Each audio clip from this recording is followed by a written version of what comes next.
Bonjour à tous et bienvenue pour cette nouvelle vidéo. Donc comme promis, vous me l'avez beaucoup demandé, je vous fais enfin cette vidéo sur la nouvelle voie d'accès post-bac pour aller en école vétérinaire. C'est parti!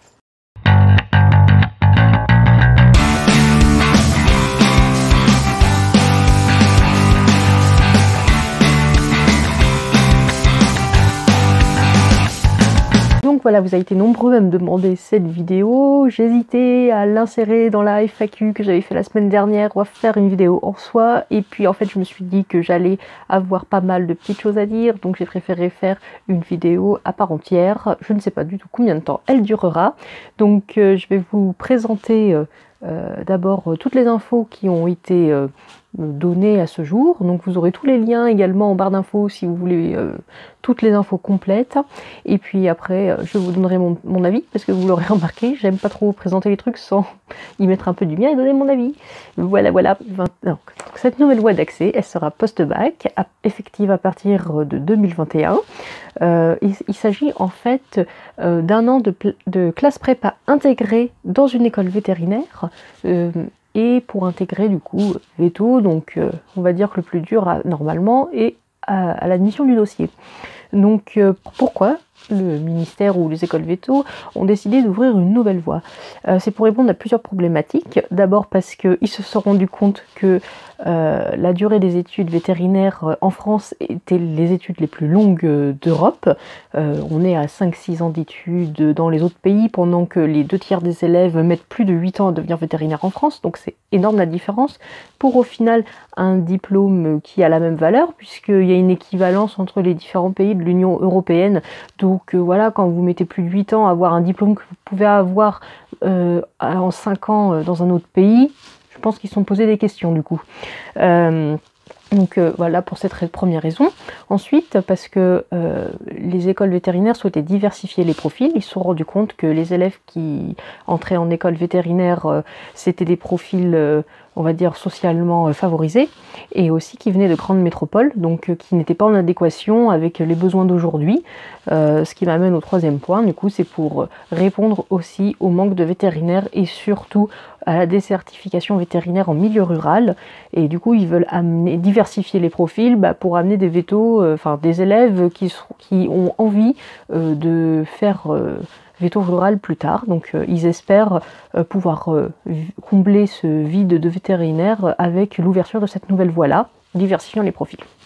Donc, combien de places y aura-t-il?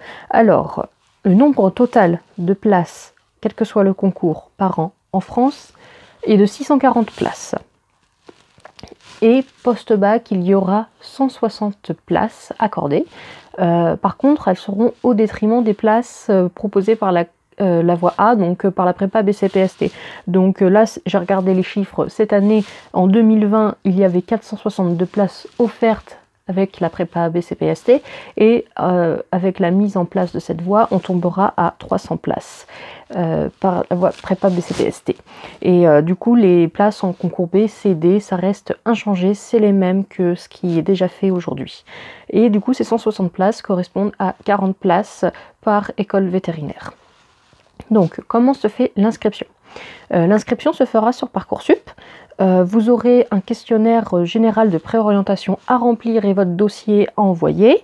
Ce qui sera pris en compte, alors ils ne sont pas encore définitifs sur les critères, mais en gros, ils indiquent déjà qu'il faut avoir un bon niveau scolaire général, avoir un bon niveau dans les spécialités qu'on choisit, et avoir une matière où on est fort, on va dire, en plus. Donc par exemple, une langue vivante ou le français. Voilà, ensuite, quand vous aurez fait ce questionnaire général en ligne, ça comptera comme un vœu sur Parcoursup, et si vous êtes admissible, vous passerez des entretiens, donc ce sera une demi-journée, et il prévoit de rendre admissible 700 candidats, donc 700 candidats qui vont passer des épreuves orales, sous forme d'atelier. Donc il précise que ce sera un déroulement d'atelier de 10 minutes visant à évaluer plusieurs de vos qualités, comme par exemple une épreuve logique, du calcul, de l'habilité manuelle, un entretien thématique. Donc voilà, le but c'est de voir si vous savez structurer votre argumentation, d'élaborer un raisonnement en rapport avec les problématiques bien-être animal, en rapport avec la santé animale, etc.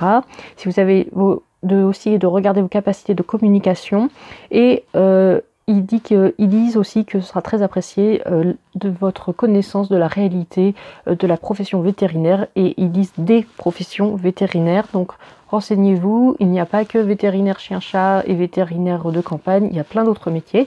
Si ça vous intéresse que je fasse une vidéo pour présenter les différents métiers du vétérinaire, n'hésitez pas à l'indiquer en commentaire, et pour être, si j'ai des retours positifs, pourquoi pas faire une vidéo dessus.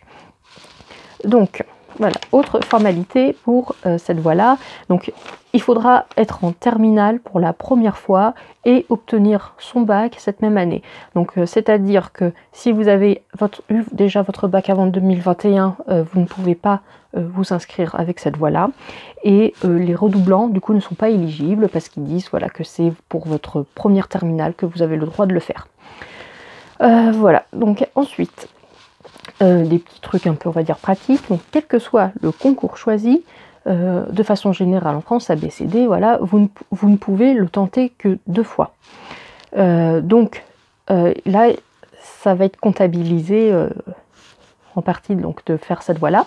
Donc, si vous n'êtes pas admissible, c'est-à-dire que vous avez fait votre questionnaire en ligne, mais que vous n'avez pas été convoqué pour aller à l'entretien, ça ne compte pas comme une tentative. Par contre, si vous avez été accepté pour aller à un entretien et que vous n'avez pas réussi à avoir une école vétérinaire à l'issue de cet entretien, ça comptera comme une tentative. Et du coup, quel que soit ce que vous choisissez après, d'aller en prépa, en fac, en BTS pour tenter veto, vous n'aurez plus droit qu'à un seul essai pour passer le concours.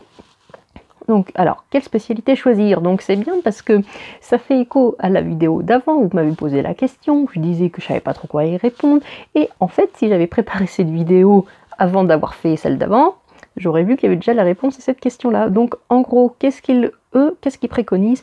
Ils vous disent en première de prendre SVT ou biologie écologie si vous êtes en lycée agricole, et ensuite de garder la physique, chimie et les maths, et en terminale de garder la SVT ou biologie écologie, la physique chimie, et de prendre des maths complémentaires. Voilà, c'est ce que idéalement les écoles vétérinaires conseillent.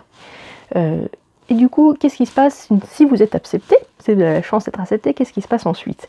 Donc vous êtes affecté dans une des 4 écoles vétérinaires. Donc il y a Paris, Nantes, Toulouse et Lyon pour petit mémo. Et l'affectation dans l'école se fera en fonction de votre classement au concours et en fonction de vos vœux. Vous validez la première année de classe prépa intégrée dans l'école vétérinaire et vous accéderez en première année d'école vétérinaire et vous rejoignez les autres qui ont passé le concours par la prépa, la fac, BTS, etc. Alors, et du coup, qu'est-ce que ça va être ce contenu d'année de prépa intégrée? Donc, le programme n'est pas encore défini vraiment, mais il donne, on va dire, des thématiques de ce qu'il va y avoir. Donc, vous aurez des sciences biochimiques et biologiques, la zoologie et écologie appliquée, de la chimie, des maths physiques appliquées aux sciences vétérinaires, de l'informatique et traitement de données. Alors après ils appellent un thème qui s'appelle les humanités, regroupant de l'éthique, de la philo, de l'histoire, etc. De l'anglais, des ateliers sur les projets professionnels et des immersions au milieu professionnel, donc en gros des stages. Donc voilà tout ce que je sais à ce jour sur ce concours-là. Donc en fait, j'ai juste pris les infos des sites des écoles vétérinaires et du SCAV.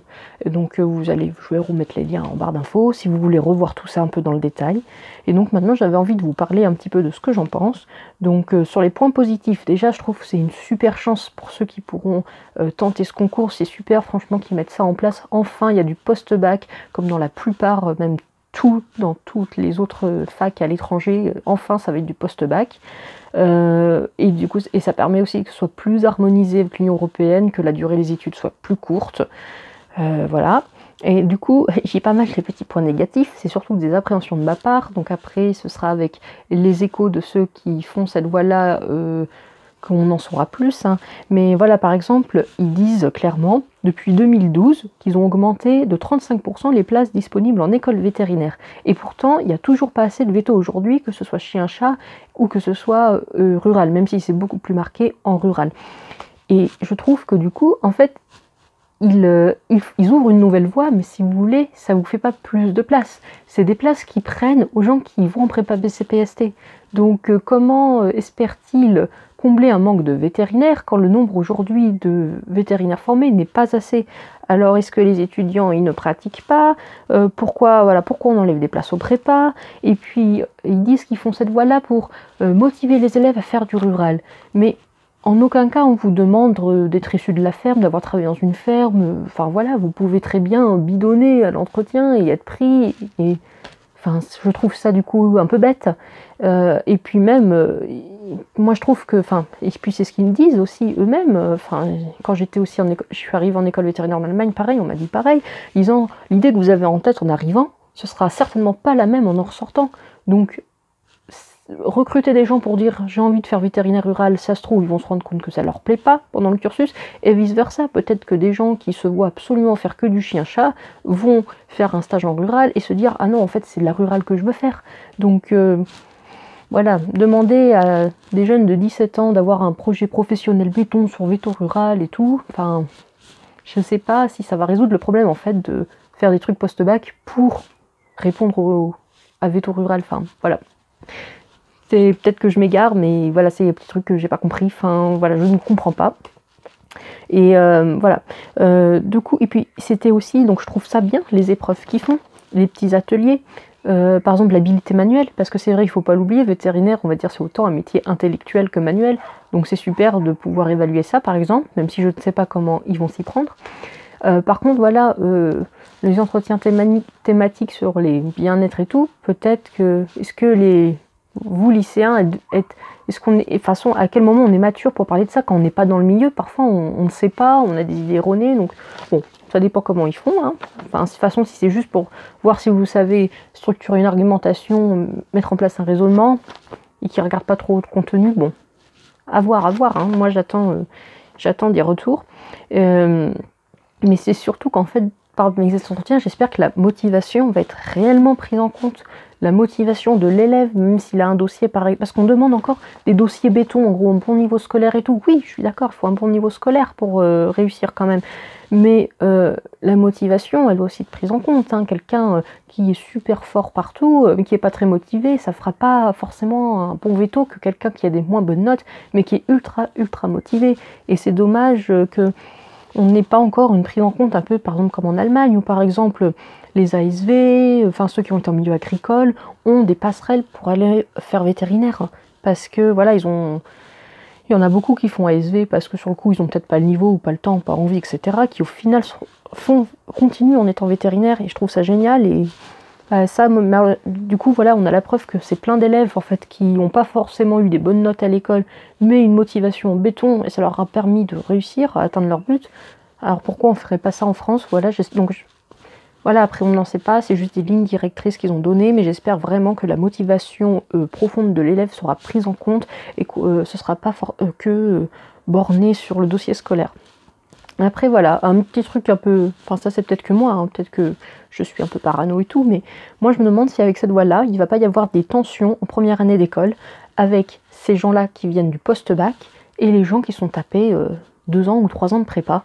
Parce que pourquoi Enfin voilà, je comprendrais en fait un peu la rage des gens qui se tapent 2 ans, 3 ans en post-bac pour aller en école vétérinaire quand il y a les petits genoux qui profitent de la nouvelle voie et qui vont post-bac. Après, je le redis, c'est une chance de pouvoir faire un post-bac.